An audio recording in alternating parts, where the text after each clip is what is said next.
नमस्कार साथियों, ज्ञान स्थली गुरुकुल में आपका स्वागत है। साथियों, चलते हैं आज की करंट अफेयर्स की तरफ। आज की करंट अफेयर्स के मुख्य टॉपिक होंगे जेवर एयरपोर्ट का उद्घाटन, दिल्ली परियोजनाएं, दिल्ली में प्रधानमंत्री द्वारा कौन कौन सी परियोजनाएं शुरू की गई हैं, पराली के लिए सुप्रीम कोर्ट का आदेश, सुप्रीम कोर्ट ने किसानों के लिए पराली पर क्या आदेश दिया है, इस पर चर्चा होगी। जीएसटी सुधार में निर्मला सीतारमण ने क्या बदलाव किए हैं, इस पर चर्चा करेंगे। और स्मृति मंधाना ने क्रिकेट में शतक लगाया है, इस पर हमारे बहुविकल्पीय प्रश्नों की श्रृंखला होगी। एक एक करके बहुविकल्पीय प्रश्नों की तरफ चलते हैं। प्रश्न नंबर 1 के सामने आते हैं। प्रश्न नंबर 1 हमारी स्क्रीन पर है, देखते हैं। प्रश्न नंबर 1 जेवर नोएडा इंटरनेशनल एयरपोर्ट से संबंधित है। जेवर नोएडा अंतर्राष्ट्रीय एयरपोर्ट का उद्घाटन निर्धारित है, यह हमारा 30 अक्टूबर को निर्धारित है 2025।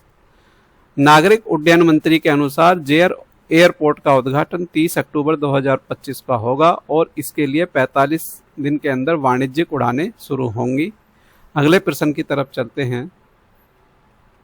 प्रश्न नंबर 2 जेवर नोएडा इंटरनेशनल एयरपोर्ट का हवाई अड्डा कोड IATA कोड क्या है? ऑप्शन बी हमारा सही है, DXN। अगले प्रश्न की तरफ चलते हैं। प्रश्न नंबर 3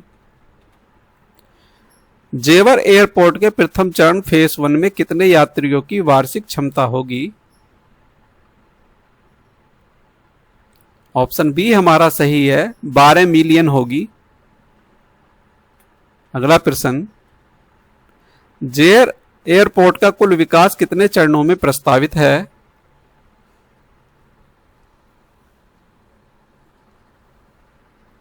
ऑप्शन सी हमारा सही है, 4 चरणों में यह प्रस्तावित है। अगला प्रश्न जेवर एयरपोर्ट का रनवे लगभग कितनी लंबाई का है? यह हमारा 3900 मीटर का है। जेवर एयरपोर्ट का पहला रनवे लगभग 3900 मीटर लंबा है, जो बड़े विमानों के संचालन के लिए उपयुक्त है। अगला प्रश्न दिल्ली की 1600 करोड़ की 17 परियोजनाओं से संबंधित बहुविकल्पियों की प्रश्न की श्रृंखला हमारे सामने। दिल्ली में हाल ही में 1600 करोड़ की 17 परियोजनाओं का शुभारंभ किस अवसर पर किया गया? ऑप्शन बी हमारा सही है, सेवा पखवाड़ा प्रधानमंत्री के जन्म दिवस पर किया गया है। अगला प्रश्न दिल्ली की 17 परियोजनाओं में कितने आयुष्मान आरोग्य मंदिर क्लिनिक शामिल हैं? ऑप्शन सी हमारा सही है, 101 क्लिनिक शामिल हैं। अगला प्रश्न इन परियोजनाओं में से किस सुविधा के लिए 150 मशीनें लगाई गई हैं? ऑप्शन बी हमारा सही है, डायलिसिस मशीनें हैं ये। गुर्दे की बीमारी से ग्रसित मरीजों के लिए 150 डायलिसिस मशीनें जोड़ी गई हैं, जो रक्त का फिल्टर करने का काम करती हैं, रक्त को शुद्ध करने का काम करती हैं। दिल्ली में दृष्टिबाधित छात्रों के लिए किस प्रकार की सुविधा परियोजनाओं में शामिल की गई है? ऑप्शन सी हमारा सही है, छात्रावास निर्माण योजना। अगले प्रश्न की तरफ चलते हैं। दिल्ली में कचरे से ऊर्जा उत्पादन करने हेतु वेस्ट टू एनर्जी प्लांट शुरू किए गए हैं। कितने प्लांट हैं ये?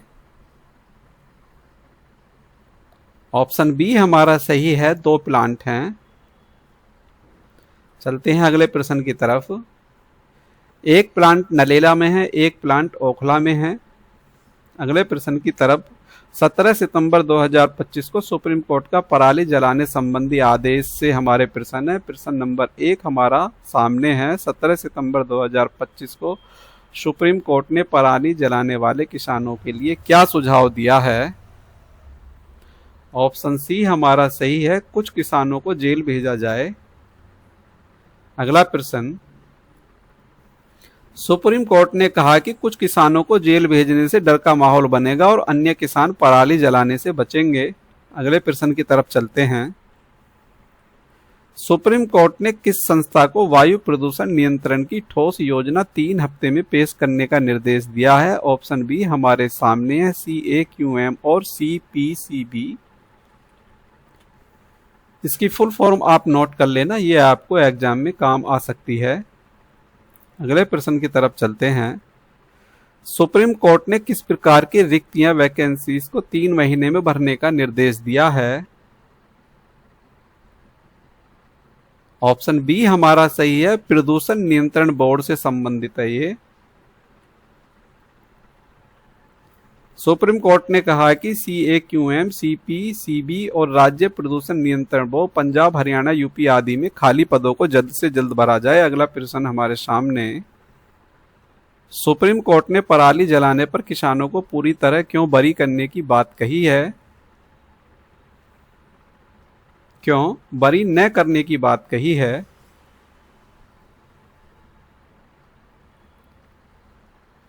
ऑप्शन सी सही है, क्योंकि पर्यावरण की रक्षा उनकी जिम्मेदारी भी है। अगला प्रश्न हमारे सामने। सुप्रीम कोर्ट ने छोटे किसानों की स्थिति के संदर्भ में क्या कहा है? ऑप्शन बी हमारा सही है, उनके रोजगार और परिवार का प्रभाव पर ध्यान रखा जाए।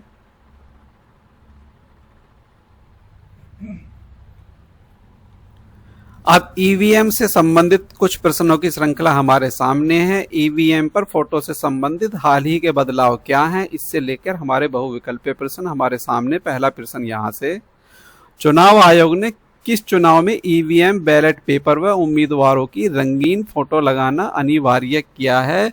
ये उम्मीदवारों के लिए है, आम नागरिक के लिए नहीं है। जो उम्मीदवार, जो हमारा नेता चुनाव में खड़ा होगा, ये उसकी फोटो लगेगी। ऑप्शन सी हमारा सही है, बिहार विधानसभा चुनाव से यह प्रक्रिया शुरू की जाएगी। चुनाव आयोग ने घोषणा की कि सबसे पहले यह नया बदलाव बिहार विधानसभा चुनाव से ही लागू होगा। अगले प्रश्न की तरफ चलते हैं।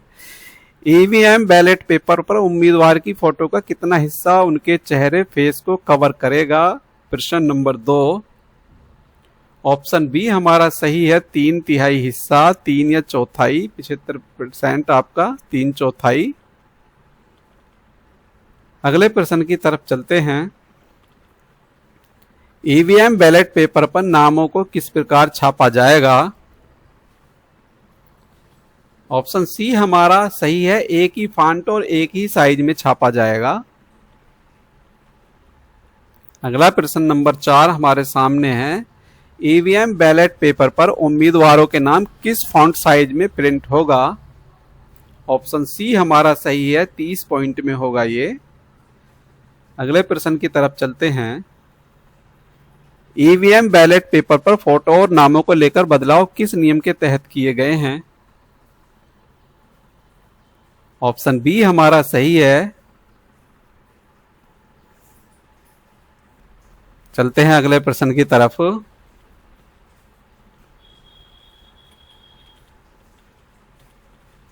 जीएसटी से संबंधित प्रश्नों की श्रृंखला हमारे सामने है। 17 सितंबर को निर्मला सीतारमण द्वारा क्या बदलाव किए गए हैं?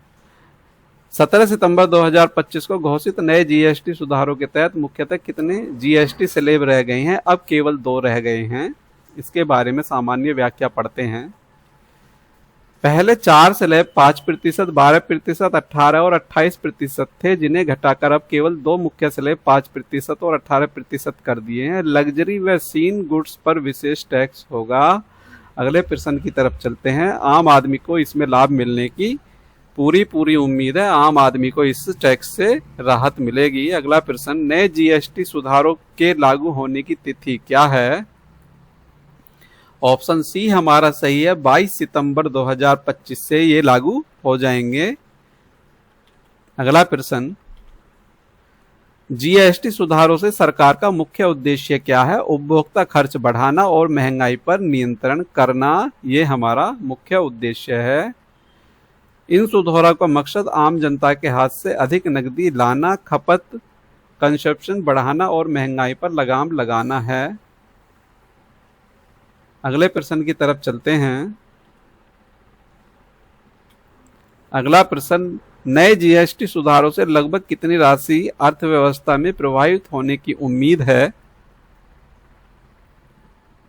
ऑप्शन सी हमारा सही है, 2 लाख करोड़ की उम्मीद है।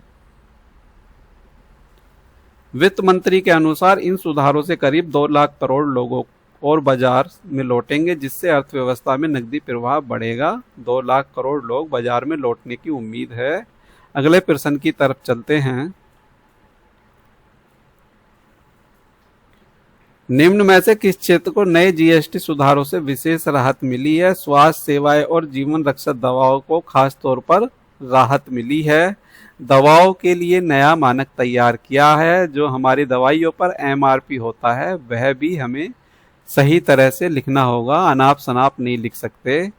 आगे चलते हैं। नए जीएसटी सुधारों में जीवन रक्षक दवाएं और कुछ सामान्य सेवाएं टैक्स से मुक्त की गई है, जिससे मरीजों को बड़ी राहत मिलेगी। यहाँ बहुत बड़ा काम वित्त मंत्री जी ने किया है। ऑस्ट्रेलिया से संबंध महत्वपूर्ण तथ्य। ऑस्ट्रेलिया से संबंध प्रश्न नंबर 1, स्मृति मंधाना ने ऑस्ट्रेलिया के खिलाफ अपना पहला अंतरराष्ट्रीय शतक कहां बनाया था? प्रश्न नंबर 1 का आंसर ऑप्शन सी हमारा सही है, होबार्ट में बनाया था। मधाना ने ऑस्ट्रेलिया के खिलाफ होबार्ट में शतक बनाया था, जो उनके कैरियर की यादगार पारियों में से एक है। अगला प्रश्न हमारे सामने। स्मृति मंधाना ने ऑस्ट्रेलिया की किस महिला T20 लीग WBBL में भाग लिया है?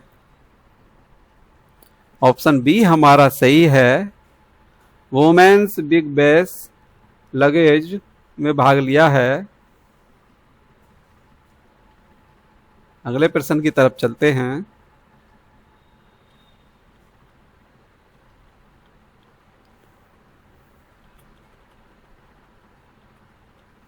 अगला प्रश्न नंबर 3, 2025 में भारतीय महिला टीम के ऑस्ट्रेलिया दौरे में कितने प्रारूपों की सीरीज रखी गई है, जिसमें मधाना भी हिस्सा ले रही है? ऑप्शन सी हमारा सही है, ओडीआई टेस्ट और T20 है ये। इसकी व्याख्या, इस दौरे में 3 ODIs, 1 डे नाइट टेस्ट और 3 T20 मैच खेले जाने हैं। मधाना इनमें टीम की प्रमुख बल्लेबाज है। इसी के साथ बहुविकल्पीय प्रश्नों की करंट अफेयर्स की श्रृंखला समाप्त होती है। साथियों, हमें विश्वास है आपको यह श्रृंखला पसंद आई होगी। यदि यह पसंद आई है तो आप इसे लाइक कीजिए, शेयर कीजिए। इसी तरह से कल मिलते हैं नई करंट अफेयर्स के साथ। तब तक के लिए जय हिंद, जय भारत। धन्यवाद। अपना ध्यान रखिए।